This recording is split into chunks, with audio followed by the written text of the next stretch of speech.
the author's wishful thinking. It doesn't have to be the way it is. That is what fantasy says. It doesn't say anything goes.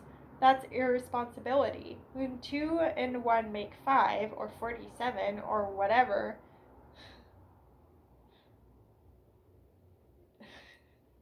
never seen whatever spelled that way. WHUDDEVVA. And the story doesn't add up, as we say. Fantasy doesn't say nothing is. That's nihilism. And it doesn't say it ought to be this way. That's utopianism, a different enterprise. Fantasy isn't meliorative. The happy ending, however enjoyable to the reader, applies to the characters only. This is fiction, not prediction, and not prescription.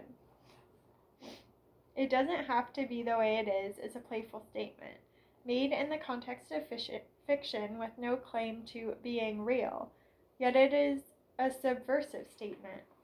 Subversion doesn't suit people who, feeling their adjustment to life has been successful, want things to go on just as they are, or people who need support from authority assuring them that things are as they have to be. Fantasy not only asks, what if things didn't go on just as they do, but demonstrates what they might be if they went otherwise, thus gnawing at the very foundation of the belief that things have to be the way they are. So here imagination and fundamentalism come into conflict. A fully created imaginary world is a mental construct similar in many respects to a religious or other cosmology. This similarity, if noticed, can be deeply disturbing to the orthodox mind. When a fundamental belief is threatened, the response is likely to be angry or dismissive, either abomination or nonsense. Fantasy gets the abomination treatment from religious fundamentalists whose rigid reality constructs shudder at contact with questioning, and the nonsense treatment from pragmatic fundamentalists who want to restrict reality to the immediately perceptible and the immediately profitable. All fundamentalisms set strict limits to the uses of imagination, outside which the fundamentalist imagination itself runs riot. Fancying dreadful deserts where God and reason and the capitalist way of life are lost. Forests of the night where tigers hang from trees by the tail, lighting the way to madness with their bright burning. Those who dismiss fantasy less fiercely from a less absolutist stance usually call it dreaming or escapism. Dream and fantastic literature are related only on a very deep and usually inaccessible level of the mind. Dream is free of intellectual control. Its narratives are irrational and unstable, and its aesthetic value is mostly accidental. Fantastic literature, like all the verbal arts, must satisfy the intellectual as well as the aesthetic faculty. Fantasy, odd as it sounds to say so, is a perfectly rational undertaking. As for the charge of escapism, what does escape mean?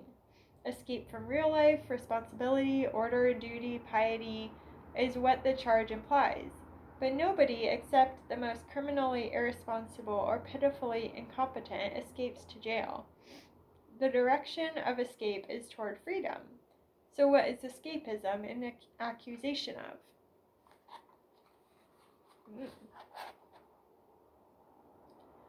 Why are things as they are? Must they be as they are?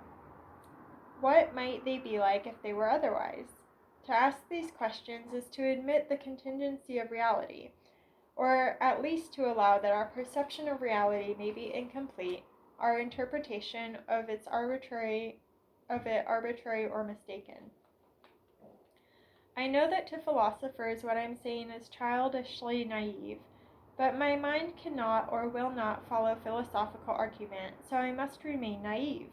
To an ordinary mind not trained in philosophy, the question, do things have to be the way they are here and now, the way I've been told they are, may be an important one.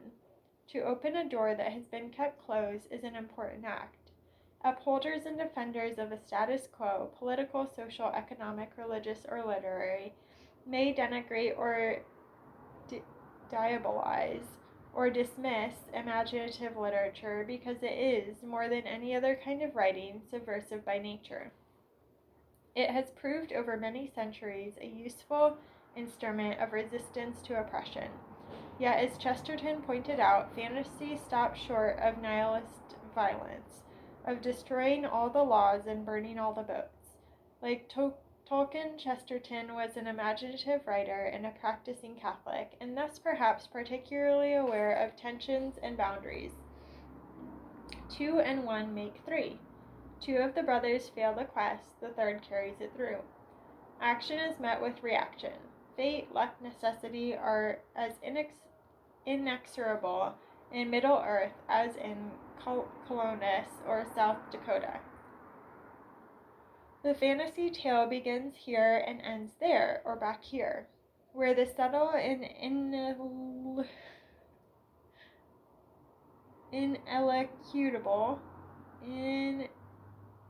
ineluctable obligations and responsibilities of narrative art have taken it. Down on the bedrock, things are as they have to be. It's only everywhere above the bedrock that nothing has to be the way it is. There really is nothing to fear in fantasy unless you are afraid of the freedom of uncertainty. This is why it's hard for me to imagine that anyone who likes science can dislike fantasy.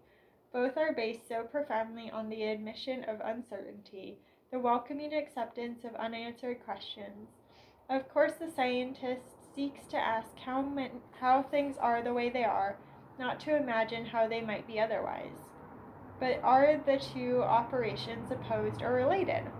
We can't question reality directly, only by questioning our conventions, our belief, our orthodoxy, our construction of reality. All Galileo said, all Darwin said was, it doesn't have to be the way we thought it was. Very sweet. Okay. Wow. Look at us go.